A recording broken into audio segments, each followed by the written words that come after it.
Bonjour et bon retour à Pause Bible, nos 15 minutes dans la Bible chaque semaine. Et nous allons reprendre notre lecture là où nous avons fini la dernière fois. Nous avons fini au verset 17, vous vous rappellerez, du deuxième chapitre. Donc on est en Marc, chapitre 2. On reprend à partir du 18e verset. Et on va lire jusqu'à Marc chapitre 3, verset 6. Et nous allons voir trois choses qui arrivent ici qui montrent et qui révèlent très clairement, très nettement le gouffre qui s'ouvre entre le Seigneur Jésus et son ministère et ce qui l'oppose, c'est-à-dire l'ordre déjà établi. Donc, on est en Marc chapitre 2, verset 18, et on y va, je lis de ma Bible seconde. Les disciples de Jean et les pharisiens jeûnaient. Ils vinrent dire à Jésus, « Pourquoi les disciples de Jean et ceux des pharisiens jeûnent-ils, tandis que tes disciples ne jeûnent point ?» Jésus leur répondit, « Les amis de l'époux peuvent-ils jeûner pendant que l'époux est avec eux? Aussi longtemps qu'ils ont avec eux l'époux, ils ne peuvent jeûner. Les jours viendront où l'époux le sera enlevé, et alors ils jeûneront en ce jour-là. Personne ne coud une pièce de drap neuf, un vieil habit. Autrement, la pièce de drap neuf comporterait une partie du vieux, et la déchirure serait pire. Et personne ne met du vin nouveau dans de vieilles outres. Autrement, le vin fait rompre les outres, et le vin et les outres sont perdus. Mais il faut mettre le vin nouveau dans des outres neuves. Ensuite, il arrive un jour de sabbat que Jésus traversait des champs de blé. Ses disciples, chemin faisant, se mirent à arracher des épis. Les pharisiens lui dirent, parce qu'ils sont là, vous remarquez, « Voici pourquoi font-ils ce qui n'est pas permis pendant le sabbat ?» S'ils sont là, ils sont là pour critiquer, hein? Pas autre chose. Hein?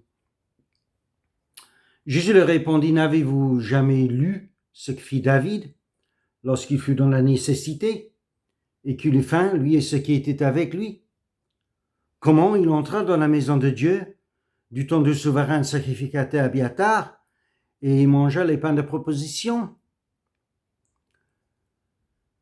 qui n'est permis qu'au sacrificateur de manger, et on donnait même à ceux qui étaient avec lui.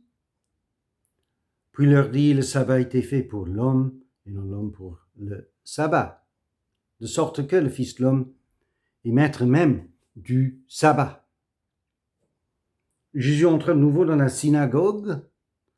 Il s'y trouvait un homme qui avait la main sèche. Ils observaient Jésus pour voir s'il guérirait le jour du sabbat. C'était afin de pouvoir l'accuser. Et Jésus dit à l'homme qui avait la main sèche, « Lève-toi là au milieu. » Puis il leur dit, « Est-il permis le jour du sabbat de faire du bien ou de faire du mal, de sauver une personne ou de la tuer ?» Mais ils gardèrent le silence. Alors, promenant ses regards sur eux avec indignation et en même temps affligés de l'endurcissement de leur cœur, il dit à l'homme, « Étends ta main. » Il étendit, et sa main fut guérie. Les pharisiens sortirent, et aussitôt ils se consultaient avec les Hérodiens sur les moyens de le faire périr. Ah oui, il fallait arriver jusque là. Et vous aurez remarqué que la conclusion de notre lecture, on n'est pas au chapitre 12, 13 de l'évangile de Marc. C'est pour dire que l'opposition contre Jésus s'était dressée quasiment dès le début de son ministère.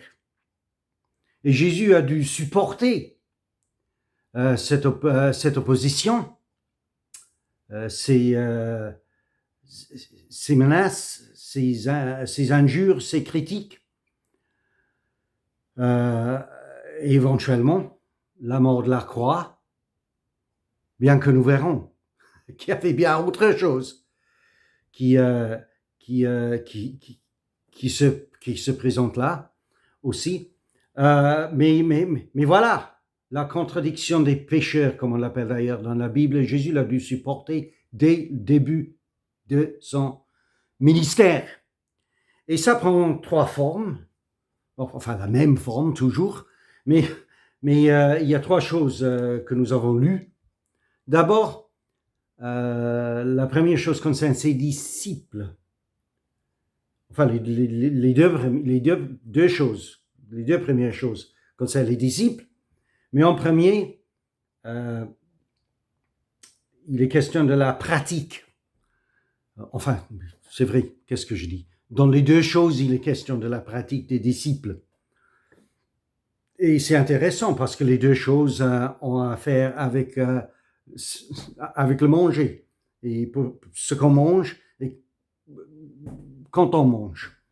Et la question que les pharisiens, qui sont comme les scribes, les chefs religieux de l'époque, c'est-à-dire les chefs tout court, parce que c'était comme ça dans la société, comme c'est le cas dans beaucoup de pays de nos jours.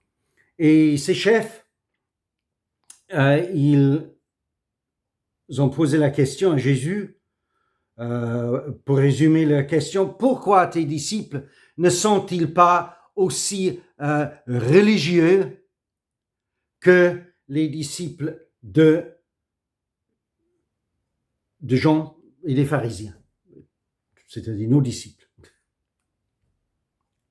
Pourquoi vous n'êtes-vous pas aussi religieux que nous?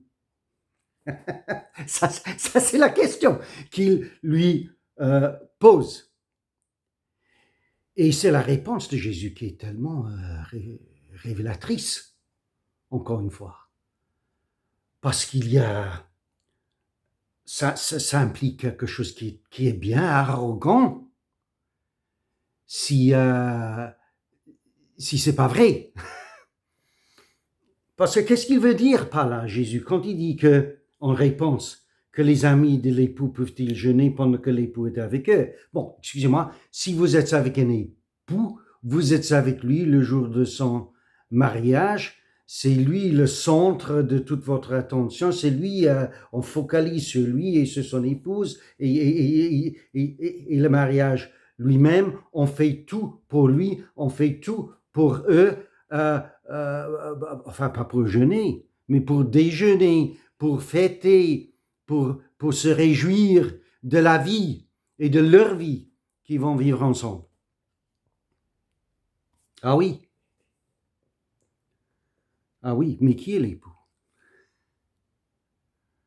Parce que ce que Jésus dit là, ça n'a aucun sens, à moins qu'il y ait un époux quelque part.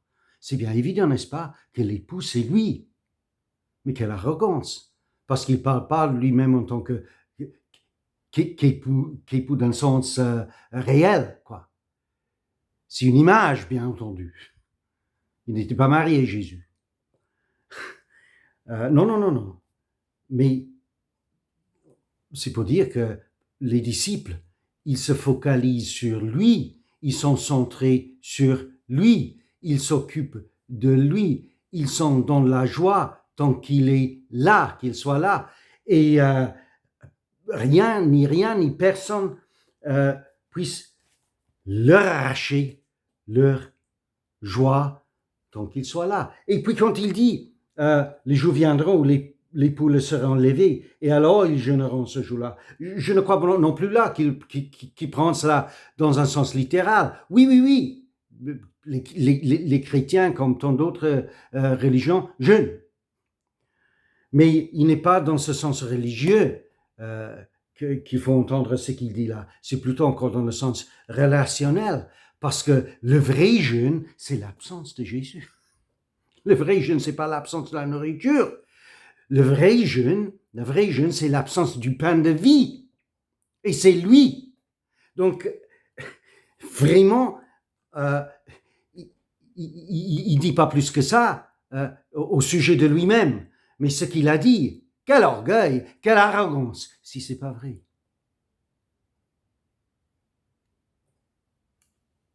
Et si c'est vrai. Deuxième chose.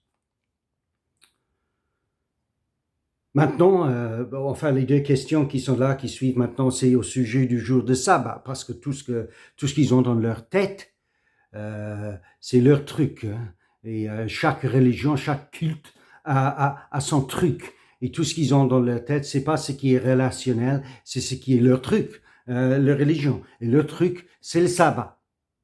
Bon, on ne peut pas entrer dans tous les détails, parce qu'il y avait un côté du respect du sabbat qui était très bien dans l'histoire des Juifs, et comme Jésus lui-même le dit, que Dieu avait donné en premier le sabbat pour l'homme, pour son bien-être. Mais on ne peut pas entrer dans tous ces détails-là. C'est simplement pour dire que pour eux, il fallait garder le sabbat. Et d'après toutes les règles qui avaient accru, bien sûr, à la loi de Moïse, parce qu'ils avaient bien dété toutes les choses qu'on ne pouvait pas faire. Heureusement, ils pouvaient respirer. Mais voilà, et encore une fois, Jésus leur répond, bon, mes disciples, ils mangent le jour du sabbat parce qu'il faut manger quand même. et vous n'avez pas entendu qu'est-ce qui s'est passé au temps de David, quand David et les gens qui étaient avec lui ont mangé les pains de proposition du tabernacle, proposition qu'avaient les sacrificateurs. Mais qu'est-ce qu'il dit là encore? Il se met au même niveau de David.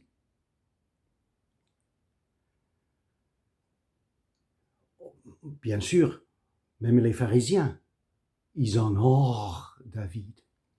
David, c'était quelqu'un. Et Jésus, il leur dit, mais si David et les gens qui étaient avec lui ont pu faire ça, sans critique de votre part maintenant, alors mes disciples, mais qu'est-ce qu'il dit ce mec? Il parle lui-même au même titre que David, même plus. Il se met au-dessus du grand héros de notre histoire. Oh là là, ça chauffe. Donc quand on arrive au 3e chapitre, et maintenant on voit l'affliction. Il faut bien enregistrer ça au 5e verset. L'indignation du Seigneur Jésus, l'affliction qu'il a dans son cœur, en vue de l'endurcissement du leur. Eh bien, on comprend maintenant que le combat qui se dresse, c'est entre la grande compassion de celui qui a compris et qui est là pour représenter Dieu, pour parler de l'amour que Dieu porte envers les hommes, et que toute son intention, c'est de bénir et d'aimer les gens. Il y a ça d'un côté, et puis il y a un truc, un système néfaste, horrible, de l'autre côté, qui est prêt à tout sacrifier pour se conserver, et fait n'importe quoi pour se sauver, jusqu'à tuer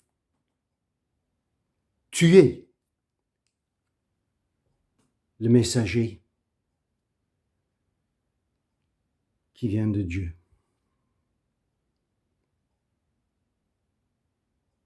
Voilà. On vient de toucher les 5 minutes là. On a légèrement dépassé. Bonne fin de journée.